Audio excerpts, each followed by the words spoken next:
দেশে আইন শৃঙ্খলা রক্ষার যতগুলি বাহিনী আছে, সেনাবাহিনী সহ, আপনারা জানেন যে সেনাবাহিনী এখন মাঠে দায়িত্বরত আছে। সকল বাহিনী, সেনাবাহিনী, বিজিবি, পুলিশ, এপিবিএন, জেলা পুলিশ সবাই মিলে, এবং আমরা জেলা প্রশাসনের সাথে অলরেডি যোগাযোগ করেছি।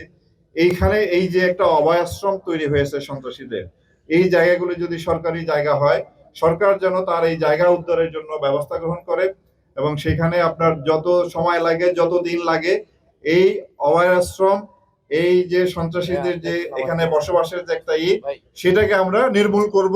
এই জন্য আমাদের যতদিন যে প্রক্রিয়া লাগে, যা কিছু লাগে, কারণ তারা কোনোভাবেই রাষ্ট্রের চেয়ে শক্তিশালী না, এটা আমাদের বুঝতে হবে।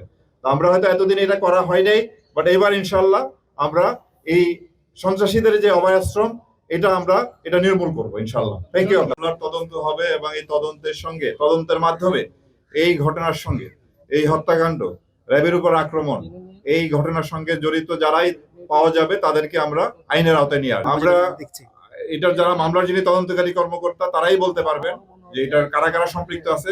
ইনশাআল্লাহ খুব শীঘ্রই এটা বেরিয়ে আসবে।